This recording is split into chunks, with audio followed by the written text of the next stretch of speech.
Now turn to Mr. Alan Shatter. Thank you, Chairman. I appreciate the opportunity to briefly address members of this committee, of which I was a founding member and past chairman.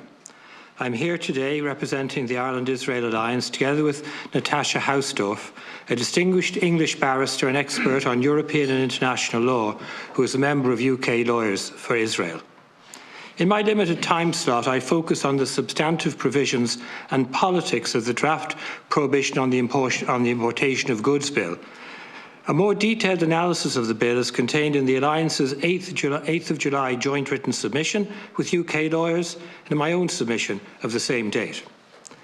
The bill is essentially a sectarian measure based on falsehoods, riddled with obscurity and anomalies, detached from historical, religious and present-day reality, and abandons all lessons learned in our own peace process. While most of the discussion so far has focused on the relevance of EU and international law to the bill and its possible extension to services, the actual specifics of it and its enforceability have received little attention. It is that on which I focus, and Natasha will address the former matters. The bill's central proposition is to prohibit, and I quote, the importation of goods originating in an Israeli settlement, wrongly depicted by the bill's preamble as an international law obligation.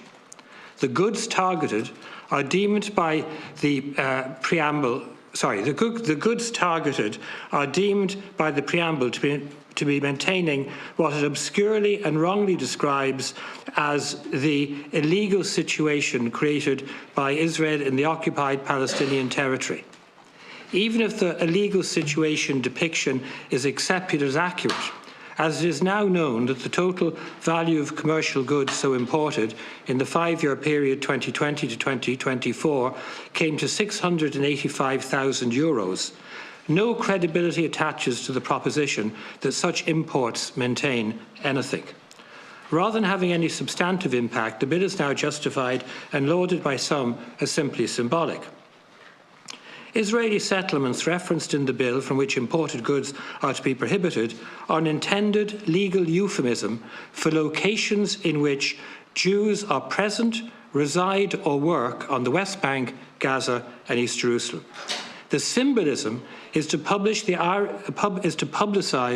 the Irish government's disapproval of any Jews doing so, to demonise Israel and to portray Ireland as advocating that occasions be Judenrein, a policy which reflects that attempted in the last century in Europe by Nazi Germany.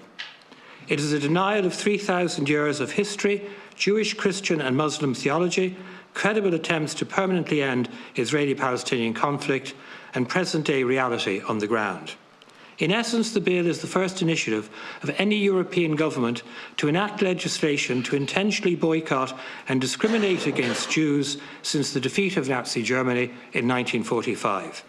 This anti-Semitic symbolism is reinforced by the absence from the bill of any prohibition on the importation of goods originating from any other occupied territory.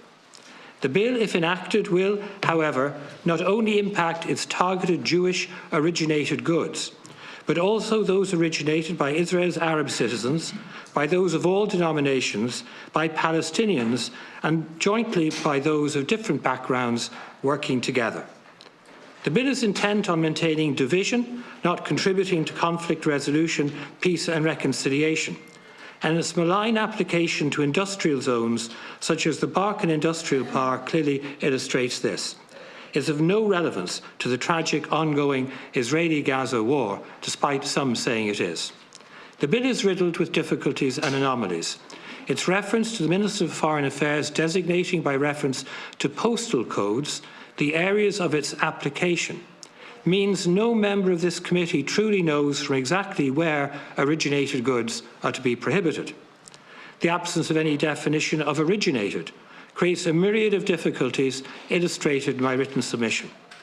The enforcement role of our Customs Service and the bill's connectivity to the Customs Act 2015 raises significant questions I also address in my submission.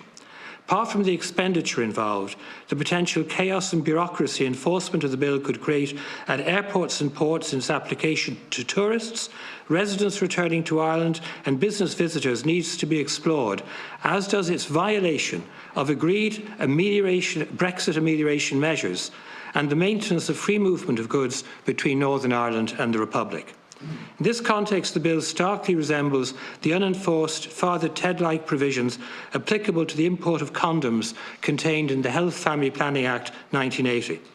It may ultimately prove to be nothing more than fantasy politics and political theatre that does profound damage to the reputation of our state and which further undermines the credibility of anything said or proposed by the Irish Government to effect conflict resolution. I believe the committee should clearly ascertain what, if anything, is intended to be done to enforce the bill, the cost of mobilising our customs services to do so, the practicalities and legality. I believe, in essence, the committee should totally oppose the bill's enactment.